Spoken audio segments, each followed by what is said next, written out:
Olá, companheiras, olá, companheiros, saudações petistas. Essa é mais uma edição do podcast Em Tempos de Guerra, a Esperança é Vermelha. Hoje é segunda-feira, dia 13 de junho. Eu sou o Patrick e topo a conversa junto com vocês.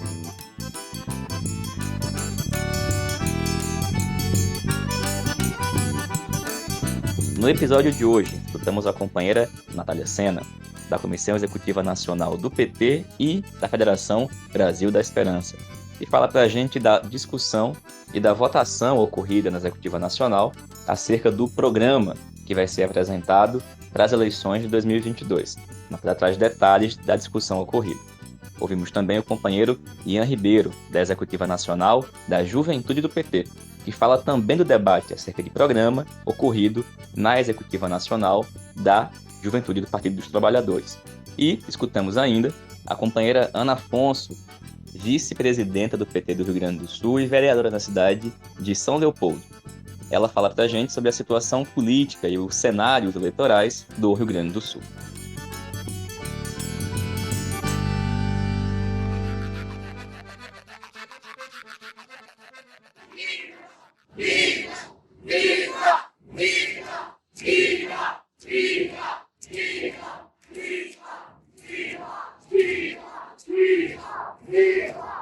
Pessoal, começamos a edição de hoje aqui do nosso podcast escutando essas dezenas de vozes dos militantes que ocuparam o plenário da Câmara Municipal de Campinas na noite dessa segunda-feira em defesa do mandato da nossa companheira vereadora Guida Calisto, lá em Campinas, São Paulo.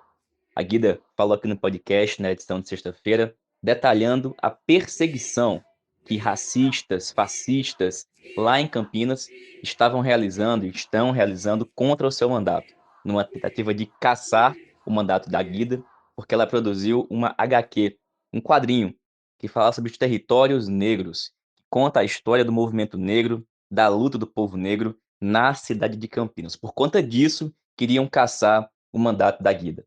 Então, na noite de hoje, ocorreu uma importante mobilização nas redes sociais e dezenas de militantes ocuparam o plenário da Câmara de Campinas. E o resultado foi vitorioso. Por 28-3, está mantido o mandato da companheira Guida Calisto. Foi uma importante mobilização, uma importante resistência para escrachar que o fascismo, o racismo, tem reiteradamente tentado tomar os mandatos populares, perseguindo nossos companheiros e companheiras, como recentemente aconteceu com o vereador Renato Freitas, lá em Curitiba. A noite de hoje, portanto, é muito importante pela resistência e pela vitória com a continuidade do mandato da companheira Guida Calisto.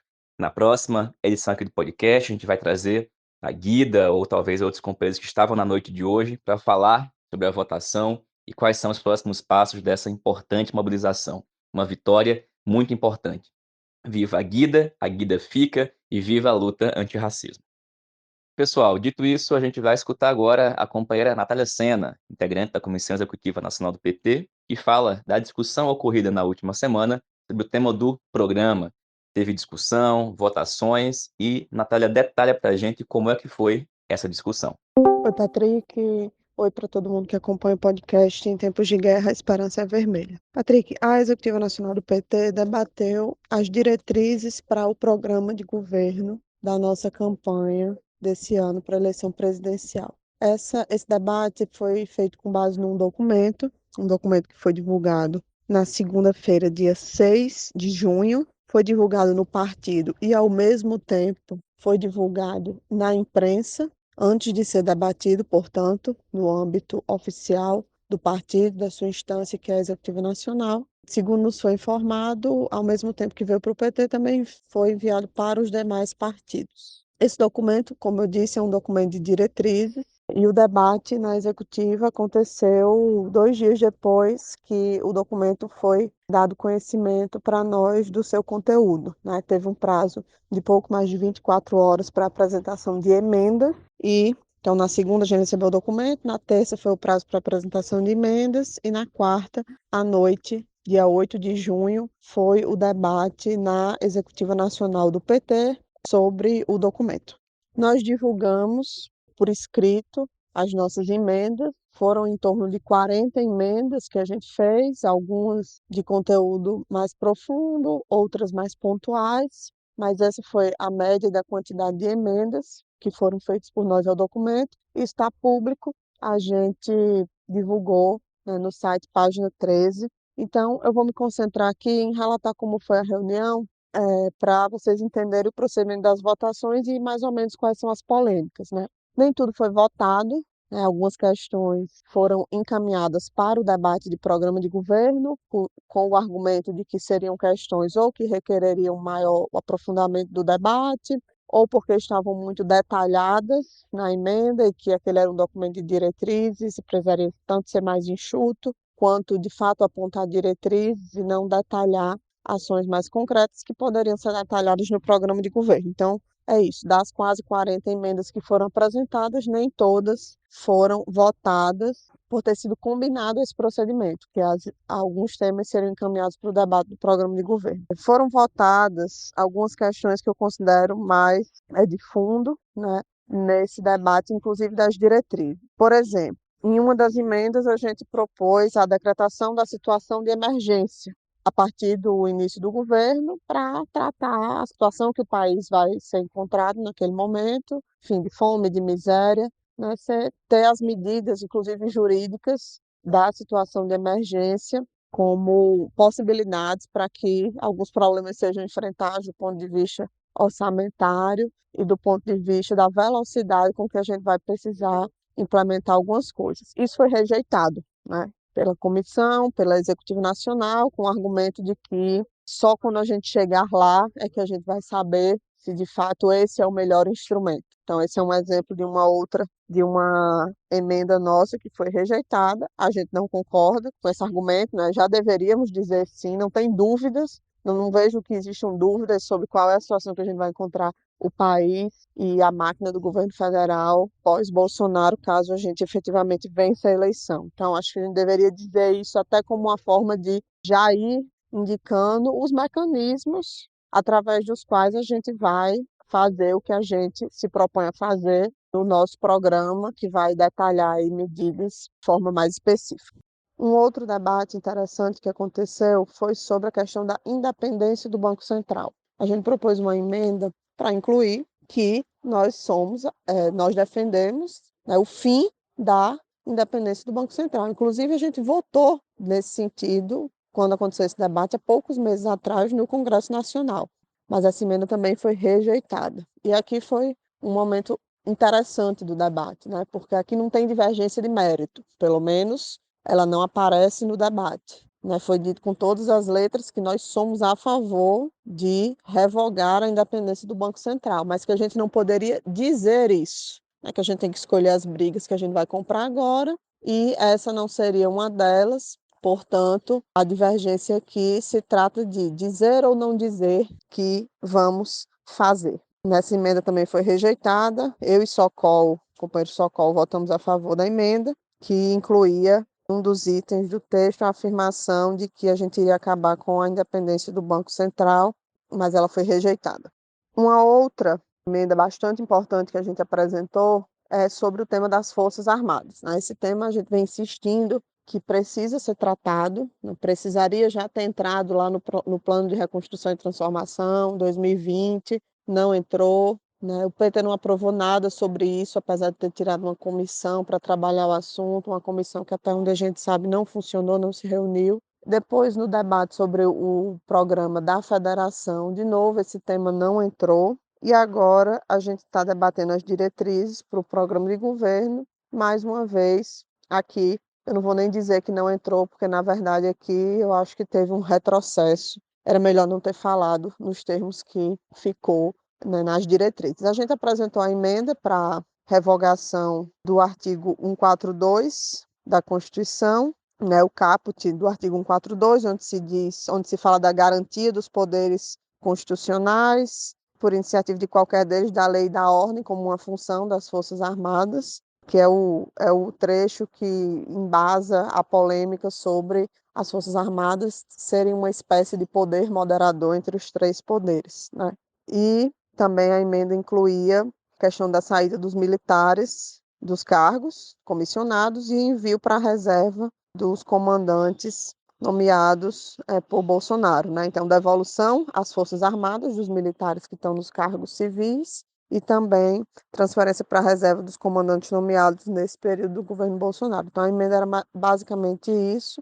Ela foi rejeitada, quem votou a favor fomos só eu e Socol, votamos a favor da emenda, mas o que eu considero que é um retrocesso é que o texto das diretrizes que foi aprovado, ele afirma que a gente vai cumprir estritamente a Constituição no que diz respeito à questão das Forças Armadas. É contraditório mesmo com a nossa emenda, porque o que a gente está propondo é revogar uma parte do que está escrito na Constituição sobre isso, e eu considero que foi um retrocesso, porque agora a gente está afirmando que vamos cumprir estritamente a Constituição, sem dizer que uma parte do que está na Constituição a gente não concorda e vamos propor a revogação. Claro que se a gente vai aprovar ou não alguma alteração estrutural como essa no que diz respeito às Forças Armadas, aí são outros 500, né? Mas afirmar de antemão, sabendo que existe esse problema, e essa questão está colocada, enfim, desde o início do governo Bolsonaro e a atuação que as Forças Armadas vêm tendo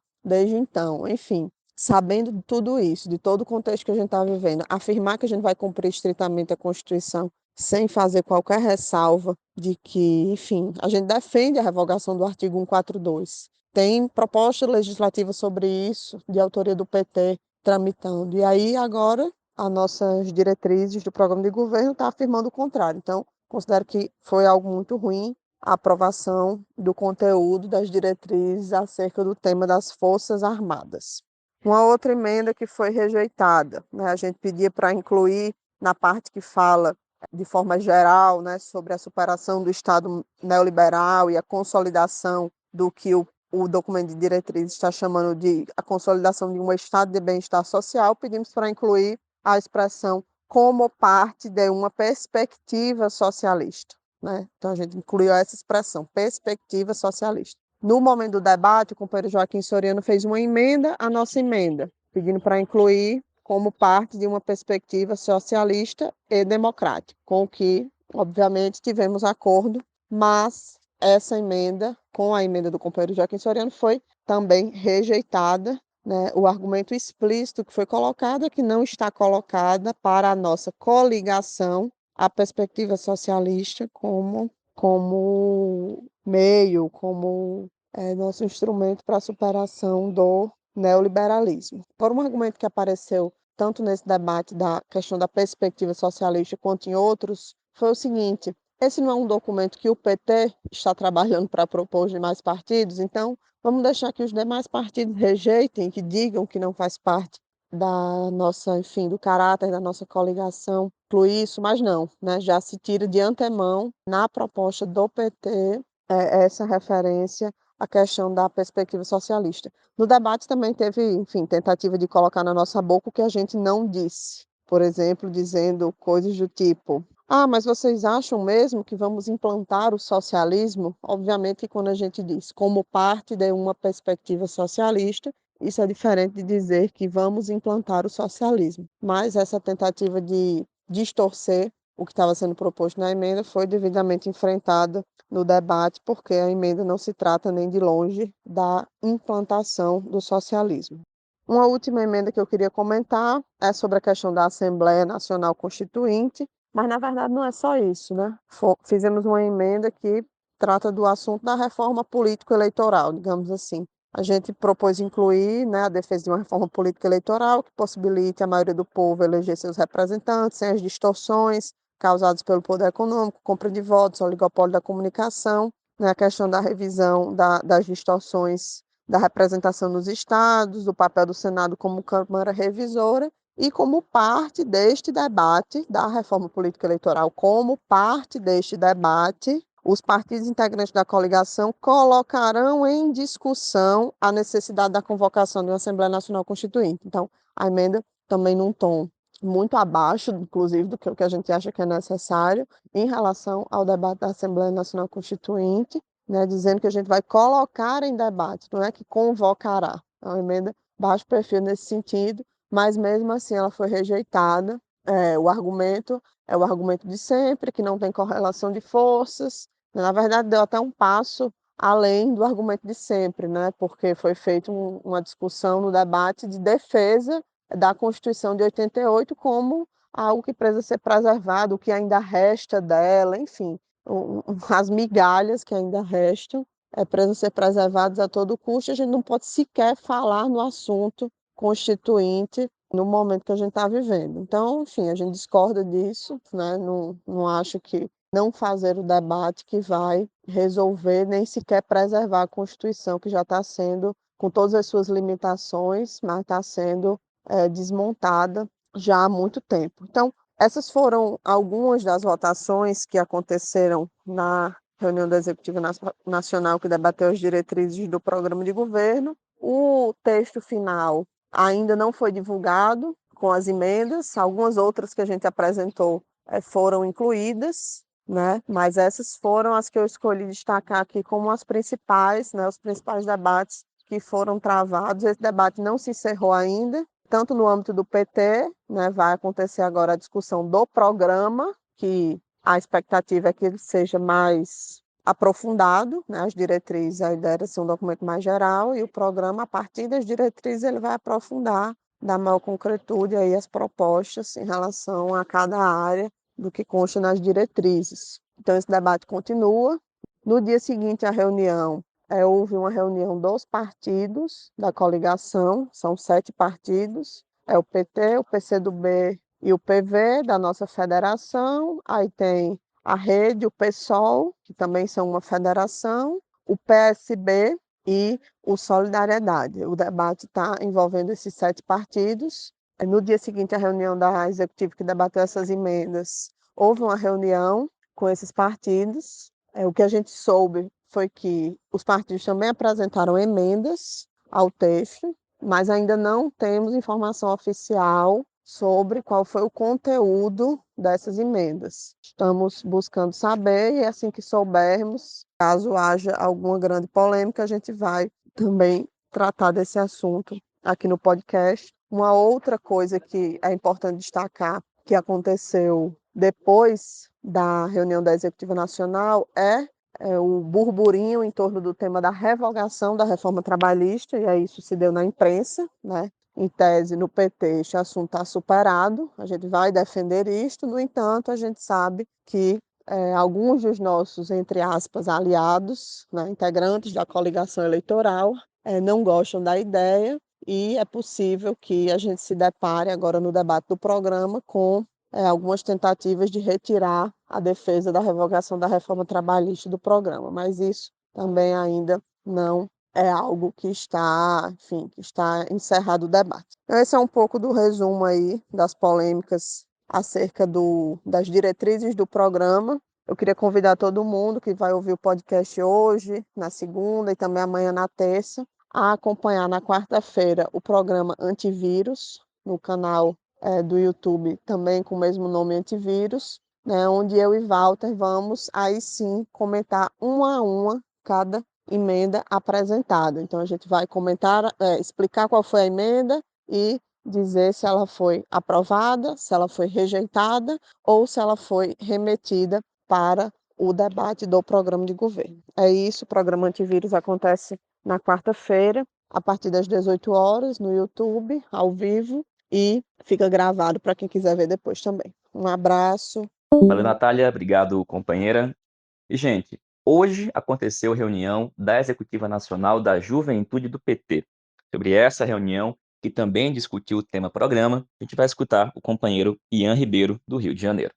Fala, companheiros e companheiras, ouvintes do podcast. Aqui quem fala é Ian Ribeiro. Eu estou aqui hoje para dar um repasse de como é que está a situação da juventude do PT e também o Representa e o plano de governo de Lula para a juventude. Hoje tivemos a 7ª reunião da juventude do PT, que aprovou o plano de governo de Lula para a juventude. Ele vai ser lançado hoje, nesta segunda-feira, às 7 da noite, numa live. Ele é um plano que foi debatido durante os seminários. Lula pega a visão pelas regiões, tanto Norte, Sul, Nordeste, Centro-Oeste e Sudeste. Infelizmente, nós só tivemos acesso à síntese disso, que é esse plano, no momento da reunião, que não foi possível aí ter um debate mais qualificado, mais coletivo do âmbito da direção e também das juventudes que compõem a juventude do PT, acabando sendo algo só da sistematização da própria comissão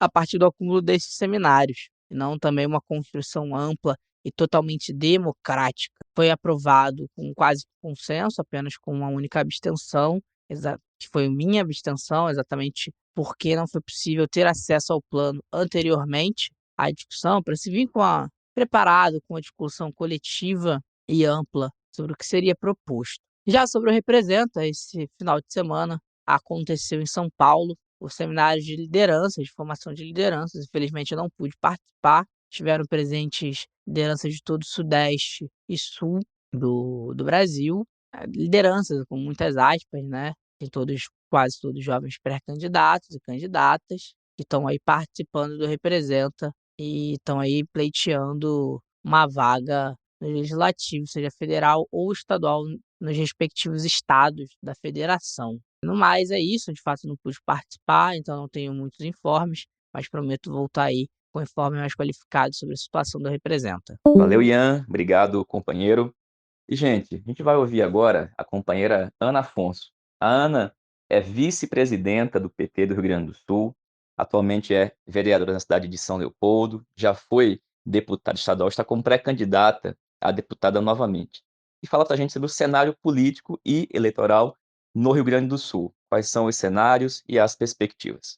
Olá, companheiros e companheiras. Aqui é a Ana Afonso, vice-presidenta estadual do PT do Rio Grande do Sul. Estamos aqui nesse programa, mais um podcast sobre a política, conjuntura política. Em tempos de guerra, a esperança é vermelha. E hoje, então, estamos falando sobre a conjuntura eleitoral aqui no estado do Rio Grande do Sul. Edgar Preto, governador, unir a esquerda, derrotar o neofascismo e o neoliberalismo. Aqui no estado, nós estamos vivendo uma das piores conjunturas da história da classe trabalhadora e também muito semelhante à crise que os trabalhadores enfrentam no Brasil. As eleições desse ano, elas representam uma grande oportunidade para mudar os rumos do país e do Rio Grande do Sul. Em âmbito nacional, vivemos uma das maiores disputas liderada por uma frente democrática e popular que apresentará um programa de reconstrução do país e de combate ao neofascismo. E aqui no estado persistem as indefinições para a montagem de uma frente democrática e popular que possibilite uma vitória eleitoral. Frente a essas dificuldades, o campo que construiu a pré-candidatura de Lula deve fazer todo o esforço possível e necessário para construir as convergências no rumo de uma campanha unitária, contagiante e vitoriosa. Os governos de Sartori e Leite, MDB e PSDB, significaram índices medíocres de reajuste no piso salarial, congelamento e atraso dos salários dos servidores, precarização dos serviços públicos, venda de patrimônio público e ataques sucessivos aos nossos direitos. Tal projeto hoje no poder trouxe para a classe trabalhadora a intensificação da insegurança social, a violência contra as mulheres e a população LGBTQIA+, e o assassinato de jovens negros e pobres das nossas periferias. Recrudesce o conservadorismo e visões de mundo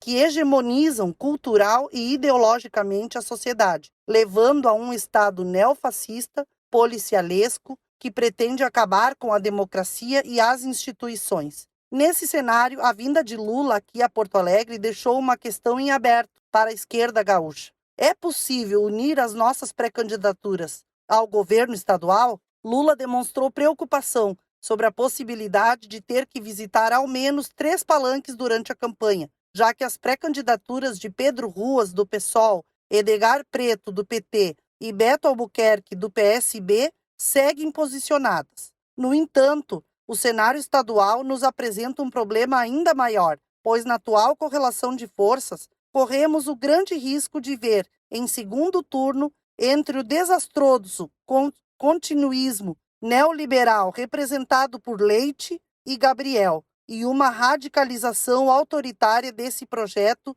através de uma aliança neofascista de Onyx ou Heinz. Isso significa PSDB e MDB ou PL e PP. A ausência de Beto e a participação discreta do PSB na agenda de Lula expressam uma política regional que vem desde a postura de ser aliada dos governos Sartori, do MDB, e Leite, do PSDB, a recente aproximação com Ciro Gomes e o PDT é só mais uma demonstração de que Beto tem dificuldade de debater uma alternativa no campo da candidatura Lula. Por isso, PT, PCdoB e PV abriram diálogo com PSOL e PSB para encontrar um caminho de unidade deste campo político necessário para estar na disputa do segundo turno para governador. Nesse sentido, Edgar Preto, militante da nossa tendência interna do PT, articulação de esquerda, reúne as condições para unificar a esquerda, ser o palanque forte de Lula no Rio Grande do Sul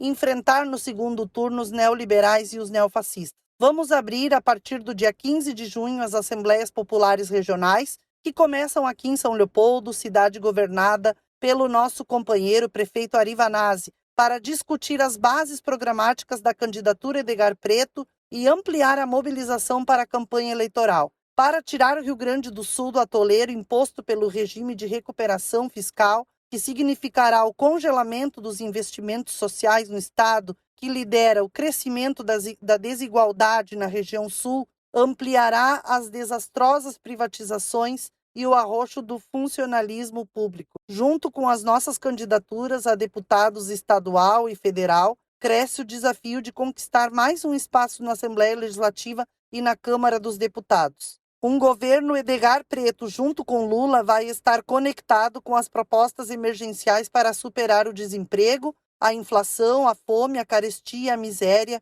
o apagão na saúde, os retrocessos na educação e na cultura, a falta de perspectivas para a juventude. A retomada imediata do programa Bolsa Família, do programa Mais Médicos e do programa Minha Casa Minha Vida, com as devidas alterações. Valeu, Ana. Obrigado, companheira. Estamos aqui dando todo o apoio, toda a força à mobilização em prol da candidatura do companheiro Edgar Preto ao governo do Estado e que o PT tenha muita disposição, muita garra, como é tão característico do nosso partido no país inteiro e particularmente no Rio Grande do Sul. E, pessoal, a gente estava aqui fechando a edição do podcast, quando a gente conseguiu falar com a companheira Jandira Uehara, que foi da Executiva Nacional da CUT, que está como pré-candidata a deputada estadual e que estava agora à noite lá em Campinas, na mobilização em defesa do mandato da companheira Guida Calixto. É a Jandira que a gente escuta a partir de agora. Boa noite, companheiros e companheiras. Eu estou em Campinas, onde há pouco terminou a sessão da Câmara que rejeitou o pedido de abertura de CPI e cassação do mandato da vereadora petista Guida Calixto. Foi uma vitória importante do movimento popular, do movimento antirracista, do movimento sindical, das forças populares que não faltaram à defesa do mandato socialista, feminista e popular de Guida Calixto. A Câmara estava lotada, a rua em frente ao local de votação também, com muita mobilização, com muita força, com muita alegria. Foi feito um belíssimo ato e o pedido foi rejeitado por 28 votos contrários e apenas 3 dos vereadores da extrema-direita racista e fascista a favor da abertura da CPI. Então, companheiros e companheiras, mais uma etapa da luta vencida aqui em Campinas, porém, não vamos baixar a guarda, precisamos continuar mobilizados em luta até que a gente derrote, de uma vez por todas, o neofascismo, a extrema-direita, Bolsonaro e o bolsonarismo. Viva a vereadora Guida Calixto, viva o PT, viva os territórios negros. Valeu, Jandira. Obrigado, companheira. Gente, essa foi mais uma edição do podcast Em Tempos de Guerra, a Esperança é Vermelha. Na próxima edição, a gente volta a falar aqui do assunto da companheira Guida Calixto e a perseguição que o seu mandato tem sofrido lá em Campinas. Encerramos reforçando o nosso posicionamento na luta antirracismo e em defesa dos mandatos populares do Partido dos Trabalhadores. Saudações petistas, fora Bolsonaro, fora racistas, Guida fica.